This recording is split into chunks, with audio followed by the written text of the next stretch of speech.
Hello, പുതിയൊരു വീഡിയോയിലേക്ക് പോകാം. ഇന്ന് ഉണ്ടാക്കിയിരിക്കുന്നത് തക്കാളി ചോറാണ്. അപ്പോൾ അത് എങ്ങനെ എന്നുള്ളത് നോക്കാം. അപ്പോൾ 2 ഗ്ലാസ് അരി, നല്ല പൊന്നി അരിയാണ് എടുത്തിരിക്കുന്നത്. അപ്പോൾ അതിലേക്ക് ഒരു 5-6 തക്കാളി എടുത്തിട്ടുണ്ട്. അപ്പോൾ തക്കാളി മിക്സിയിലിട്ട് അരച്ച് വെച്ചിട്ടുണ്ട്. ഇഞ്ചിയും വെളുത്തുള്ളിയും ചതച്ച് വെച്ചിട്ടുണ്ട്.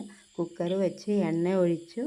അതിലേക്ക് പട്ട, ഗ്രാമ്പു ഇട്ട് ഇളക്കിയതിന് ശേഷം നീട്ടത്തിൽ അരിഞ്ഞ് വെച്ചിരിക്കുന്ന ഉള്ളിയിട്ട് വഴറ്റി അതിലേക്ക് ഒരു നുള്ള് ഉപ്പിട്ട് കൊടുക്കാം. അപ്പോൾ വേഗം നല്ല വഴണ്ടി വരും.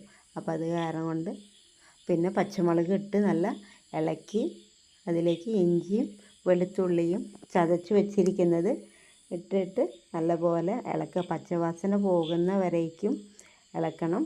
അതിന് ശേഷം തക്കാളി അരച്ച് വെച്ചിരിക്കുന്നത് നമ്മൾ അതിലേക്ക് ഒഴിക്കാം. തക്കാളി ഇതെല്ലാം നല്ല കുറുകി വരണ വരേക്കും വേണം. കുറുകി വന്നാലാണ് അതിൻ്റെ ടേസ്റ്റൊക്കെ കിട്ടുള്ളൂ. അതിലേക്ക് കുറച്ച് പെരുംജീരകം ഇട്ട് കൊടുക്കാം. പിന്നെ കുറച്ച് കറിവേപ്പിൻ്റെ ഇല നമ്മൾക്ക് ഇട്ട് കൊടുക്കാം. നല്ല കുറുകി വന്നിരിക്കുന്നു. അതിലേക്ക് ഇനി കുറച്ച് കറിവേപ്പിൻ്റെ ഇല ഇട്ട് കൊടുത്തു. കുറച്ച് നെയ്യും ഒഴിച്ച് കൊടുത്തിട്ടുണ്ട്. അപ്പോൾ നല്ല കുറുകി വന്ന് ഇനി ഇതിലേക്ക് 2 ഗ്ലാസ് അരിക്ക് 4 ഗ്ലാസ് വെള്ളം. അപ്പോൾ 4 ഗ്ലാസും വെള്ളം ഒഴിച്ചിട്ടുണ്ട് ഞാൻ. അത് നല്ല തിളച്ച് വന്നതിന് ശേഷം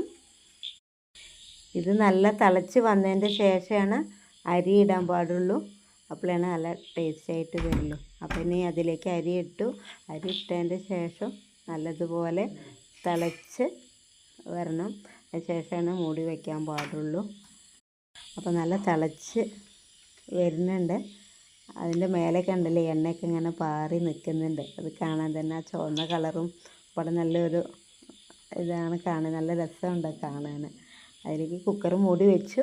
ഒരു 2 വിസിലാണ് കൊടുത്തിട്ടുള്ളൂ. അതിൽ തന്നെ നമുക്ക് വെന്തിട്ടുണ്ടാവും. അതിൽ കുറച്ച് കാഷ്യൂ നട്ടും നമ്മൾ നെയ്യിൽ വറുത്തിട്ടിട്ടുണ്ട്. ഇനി നമുക്ക് അതിൽ സൈഡ് ഡിഷ് നോക്കാം. ഒരു സാലഡ് ഉണ്ടാക്കി നോക്കാം. അപ്പോൾ അതിൽ ഉള്ളിയും പച്ചമുളകും പിന്നെ തക്കാളിയും തൈരും ഇട്ടിട്ട് നല്ല മിക്സ് ചെയ്ത് ഉപ്പും ഇട്ടിട്ട് മിക്സ് ചെയ്ത് വെച്ചിട്ടുണ്ട്. ഇനി റെഡി എങ്ങനെ ഉണ്ട് നോക്കാം. കുക്കർ തുറന്ന് നമ്മൾ കാഷ്യൂനട്ടൊക്കെ വറുത്തിട്ട് ഇളക്കിയിട്ടുണ്ട്. ഇനി പ്ലേറ്റിലേക്ക് വയ്ക്കാം. നിങ്ങൾക്ക് ഇഷ്ടമായ ലൈക്ക്, കമൻറ്റ്, ഷെയർ ചെയ്യുക, സബ്സ്ക്രൈബ് ചെയ്യാൻ മറക്കരുത്.